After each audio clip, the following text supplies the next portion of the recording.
देखो आप, मैं एक बात कहता हूँ, कई लोग मुझे पूछते हैं कि गुरु महाराज ये बड़े बड़े एमबीए में बड़े बड़े पढ़े हुए लड़के हैं, जो बड़े पढ़े हैं, ये कंपनी में नौकरी करते हैं कि मालिक हैं? आप बताइए, जोर से बोलो। नौकरी करते हैं। और जो बड़े बड़े कंपनी के मालिक हैं, ये कितने पढ़े हुए हैं? ध्यान रखना, पैसे को ज्ञान से संबंध नहीं है। ज्ञान अलग है ना, बुद्धि अलग है। ज्ञान किसी वस्तु को रटने से आती है, बुद्धि वस्तु परिस्थिति को समझ के, उसको समझ के काम करने से आता है। दोनों में फर्क है। जिसमें बुद्धि है वो मालिक बनेगा, जिसमें ज्ञान है वो नौकर बनेगा। ये गारंटी की बात है महाराज। आपको क्यों ये लक्ष्मी जहां है वहां सरस्वती नहीं आती? छोटी बात से आज कथा पूरी करते हैं। जहां लक्ष्मी है वहां सरस्वती क्यों नहीं आती? आप बताओ, कोई किसी को मालूम हो तो बताओ कि सरस्वती यानी जिधर ज्ञान है। देखो बड़े बड़े पंडित ज्ञानी है लेकिन दक्षिणा लेते हैं, और दक्षिणा देने वाला यजमान जो है वो कितना पड़ा हुआ है, वो कैसे धन दे रहा है? यानी ये लक्ष्मी पुत्र है, वो सरस्वती पुत्र है। लक्ष्मी यानी जहां धन है वहां ज्ञान क्यों नहीं आती? आज बताता हूं। देखो, नारायण की पत्नी है लक्ष्मी। कौन है? लक्ष्मी। अब नारायण के नाभि से ये कमल निकला, उस कमल में कौन बैठे हैं? बोलो जोर से। यानी ब्रह्मा कौन हुए? नारायण के पुत्र। ये तो आप जानते हो ना। तो अब ब्रह्म पत्नी सरस्वती, नारायण पत्नी लक्ष्मी की क्या हुई भाई? अब बताओ। बहू हुई, पुत्र वधु। यानी नारायण की पत्नी लक्ष्मी है, उनके बेटे ब्रह्मा है, उनकी पत्नी सरस्वती। आपने कभी नहीं सोची ये बेटे की बहू है? कौन? तो उस जमाने से ही सास बहू को बनता नहीं है। जहां लक्ष्मी है वहां सरस्वती नहीं है गुरुदेव। उस जमाने से ही नहीं बनता, आज की बात नहीं है। उस जमाने से ही जहां लक्ष्मी है वहां सरस्वती नहीं है। हाँ, सास बहू, क्योंकि कभी सास भी बहू ये कहानी है। तो आज समझ लीजिए, इसलिए जहां सरस्वती होती है। देखो ये सरस्वती पुत्र कहां बैठे हैं? रकड़ रहे हैं सरस्वती पुत्र। अब तुम लोग भी कृष्णगिरी आके पद्मावती का भजन अच्छे से करोगे तो तुम भी सब लक्ष्मी पुत्र बन जाओगे गुरुदेव।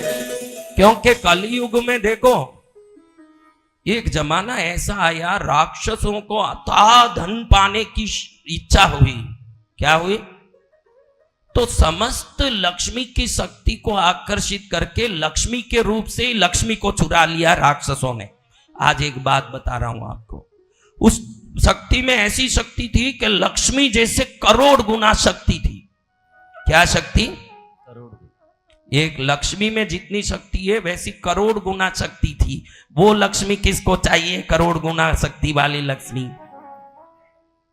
तो ये लक्ष्मी को राक्षस लोग पाताल में पूजा करते थे, जिसका नाम साम्राज्य लक्ष्मी रखा उन्होंने। क्या नाम रखा? साम्राज्य लक्ष्मी। यही साम्राज्य लक्ष्मी जब धरती पर आई तो पद्मावती के रूप में कृष्णगिरी में विराजमान है। जय गुरुदेव। तो किसको ये कोटि शक्तिधारिणी पर साम्राज्य लक्ष्मी चाहिए? वो मां पद्मावती ही है। शास्त्रों में उल्लेख है कि जब मनुष्य लोक में देवी साम्राज्य लक्ष्मी प्रकट हुई तो कृष्णगिरी में पद्मावती के रूप में प्रकट हुई। इसलिए जो कृष्णगिरी आता है, आप किसी को भी पूछ लीजिएगा, कृष्णगिरी आने के बाद कोई दरिद्रता को भोग नहीं सकता, उसको सदा समृद्धि और सुख आती है।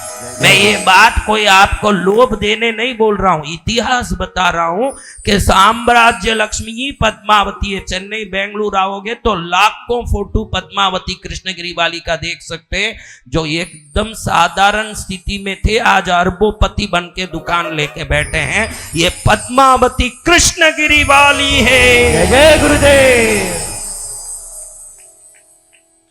ऐसी मां को प्रणाम करके, ऐसे भगवान गणेश जी को प्रणाम करके, अत्र विराजित शंकर, पार्वती, गणपति, भैरव, पद्मावती, धनदेश्वरी आदि देवताओं को प्रणाम करके आज कौन कौन यज्ञ में बैठने वाले हैं? हम सभी बैठने वाले हैं गुरुदेव। ध्यान रखना, 10 दिन अगर आप भक्ति में लगा लोगे इस पवित्र उपासना में, तो मेरी गारंटी है कि आपके हर कष्टों का इलाज बिना कुछ किए स्वयं आशीर्वाद के रूप में आएगा। जय जय गुरुदेव। कुछ इलाज करना नहीं पड़ेगा, 7 वर्ष की पीड़ा लेके आया बेटा, तुम बहुत छोटी पीड़ा लेके आ गया, क्योंकि डॉक्टरों के लिए 7 दिन की पीड़ा भी बड़ी है, भगवती के लिए 7 साल क्या, मेरे को लगे बहुत छोटी पीड़ा लाया। अगर तू 77 जन्मों का पीड़ा भी लाता तो एक क्षण में यहाँ समाप्त हो जाता सब पीड़ा। कितना समय लगता? एक क्षण। एक क्षण तो ज्यादा बोल रहा हूं, क्षण की जरूरत क्या है रे? सत्य वचन गुरुदेव, दृष्टि पड़ते ही एक क्षण की जरूरत क्या है? चलो अब हम लोग जाएंगे यहाँ से कलश पूजा करके यज्ञ में, यज्ञ की आहुतियों का मंत्र, गुरुदेव की कथा, ये जो भी शब्द सुन रहे हो आपका नाड़ी शोधन हो रहा है, ये ध्यान रख के सुना करिए, क्योंकि शब्द शब्द में फर्क है, ध्यान रखना। किसी राजा ने मंत्री को पूछा कि ये पंडित लोग जो बोलते हैं मंत्र यज्ञों में, हम क्यों नहीं बोल सकते? तब मंत्री ने कहा, राजन 1 मिनट आप सिंहासन से नीचे उतरिए। सिंहासन से राजा नीचे उतरा और राजा को निवेदन किया मंत्री जी ने कि यहाँ जो दरबान खड़ा है इसको ऊपर बैठाइए सिंहासन पर। राजा गुस्से में आ गया, क्या नौकर को ऊपर बैठाएंगे? बैठाइए, 1 मिनट मेरा निवेदन। दरबान ऊपर बैठ गया। दरबान को मंत्री ने बोला, बोलो कि भाई राजा का सिर उड़ा दें। अब नौकर ने बोला, राजा का सिर उड़ा दो। कोई सिर उड़ाएंगे राजा का? हाँ। अब राजा को मंत्री ने बोला, आप बोलो कि दरबान का सिर उड़ा दें। तुरंत राजा ने आदेश दिया, इस दरबान का सिर उड़ा दो। तुरंत सबके तलवार बाहर निकल गए म्यान से। ध्यान रखना, शब्द समान है, बोलने वाले के हिसाब से शब्द असर कर रहे हैं। मैं जो भी कथा बोल रहा हूं इसमें मेरी साधना की शक्ति बाहर आ रही है। जय गुरुदेव। आप जो बातें करते हो वो संसार की बातें हैं, दोनों में इतना फर्क है। इसलिए भक्ति से कथा में उपस्थित रहोगे, न जाने कौन सा कष्ट आने वाला है वो बगैर बोले ही भाग जाएगा, न जाने कौन सा कष्ट है वो भी बगैर बोले ही भाग जाएगा। दोनों, आगे कौन सा कष्ट आने वाला है आपको पता है?